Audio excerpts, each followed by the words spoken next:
Paulson Devasi, DYSP. പാർട്ടിയിൽ നിന്നും മിനിസ്ട്രിയിൽ നിന്നും വേണ്ടപ്പെട്ടവർ വിളിച്ചു കഴിഞ്ഞു. അവരോടൊക്കെ പറഞ്ഞ നോ, എ ബിഗ് നോ.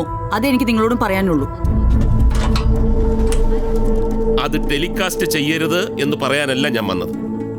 പിന്നെ ടെലികാസ്റ്റ് ചെയ്യുന്നതിന് മുമ്പ് ആ എപ്പിസോഡ് എന്നെ ഒന്ന് കാണിക്കണം. No way man. ഈ എപ്പിസോഡിൽ എന്തെങ്കിലും വൈറ്റൽ ഇൻഫർമേഷൻ ഉണ്ടെങ്കിൽ, I mean something regard with evidence, telecast ചെയ്ത് കഴിഞ്ഞാൽ ആ തെളിവുകൾ ഉടനെ നശിപ്പിക്കപ്പെടും. I don't want that to happen. Okay, 2:30 മണിക്ക് എപ്പിസോഡ് ഞങ്ങൾക്ക് മെയിൽ ചെയ്യുമെന്നാണ് പറഞ്ഞിരിക്കുന്നത്. കണക്റ്റഡ് പ്രോഗ്രാംസ് പോകാനുള്ളത് കൊണ്ടാണ് ടെലികാസ്റ്റ് 3 മണിക്ക് ഫിക്സ് ചെയ്തിരിക്കുന്നത്.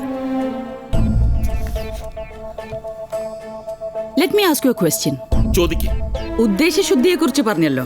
ഇന്നത്തെ എപ്പിസോഡിൽ ഉദയഭാനുവിനെ കുറിച്ച് സോളിഡ് എവിഡൻസ് എന്തെങ്കിലും കിട്ടിയാൽ നിങ്ങൾ ഇന്ന് ഉദയഭാനുവിനെ അറസ്റ്റ് ചെയ്യും? അങ്ങനെ ഉണ്ടെങ്കിൽ അരമണിക്കൂറിനകം, അതായത് ഈ എപ്പിസോഡ് നിങ്ങൾ ടെലികാസ്റ്റ് ചെയ്യുന്നതിന് മുമ്പ് അറസ്റ്റ് ചെയ്തിരിക്കും. Now can I ask A question? Sure. അങ്ങനെ ചെയ്താൽ നിങ്ങൾക്ക് ഈ എപ്പിസോഡ് കിട്ടുന്നതിന് മുമ്പ് വിത്ത് സോളിഡ് എവിഡൻസ് ഞാൻ ഉദയഭാനുവിനെ അറസ്റ്റ് ചെയ്തു എന്ന് നിങ്ങൾക്ക് ന്യൂസ് കൊടുക്കാൻ പറ്റും. ഉദ്ദേശശുദ്ധി അല്ല, ഈ വെകിളിവാസം എന്നുള്ള പേരൊന്ന് മാറ്റിയെടുക്കാനാ. ഓക്കെ മോനെ, റെഡ് ബുൾ ആണെങ്കിൽ നമ്മുടെ റൂട്ട് ക്ലിയറാ.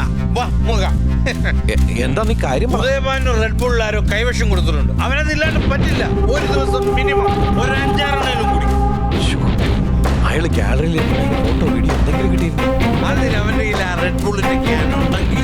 അതേസമയം ഗാലറിയിൽ വേറെ കാലി റെഡ് ബുള്ളിന്റെ കരുന്ന് പോലീസ്. ആ മൊബൈൽ വീഡിയോയിൽ ഉദയഭാനുവിന്റെയോ സുധിയുടെ കയ്യിൽ ഒരു റെഡ് ബുൾ ക്യാൻ ഉണ്ടോ എന്ന് ചെക്ക് ചെയ്യും. പെട്ടെന്ന് നമ്മൾ മാത്രം അറിഞ്ഞാൽ മതി. ക്വിക്ക്.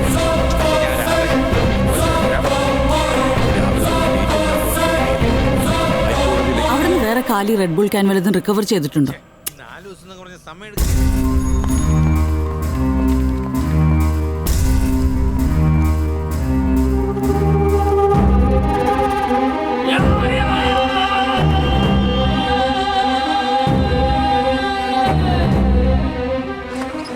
ഉടനെ ഉദയഭാനുവിന്റെ അറസ്റ്റ് റെക്കോർഡ് ചെയ്യണം. എന്നിട്ട് റിമാൻഡ് റിക്വസ്റ്റ് തയ്യാറാക്കി ഉടനെ ഗസ്റ്റ് ഹൗസിലോട്ട് വാ. കൂടെയുള്ള ആരോടും ഒരു കാര്യവും പറയണ്ട. 5 മണിക്ക് മുമ്പ് കോടതിയിൽ റിപ്പോർട്ട് ചെയ്യണം. പിന്നെ ഉത്തരവാദിത്തം മുഴുക്കെ എന്റേതാണ്. ആരെന്ത് ചോദ്യം ചോദിച്ചാലും എല്ലാ തീരുമാനങ്ങളും എന്റേതാണെന്ന് പറഞ്ഞു. ഓക്കെ, ഗസ്റ്റ് ഹൗസിൽ വെച്ച് കാണാം. വണ്ടി എടുത്തു.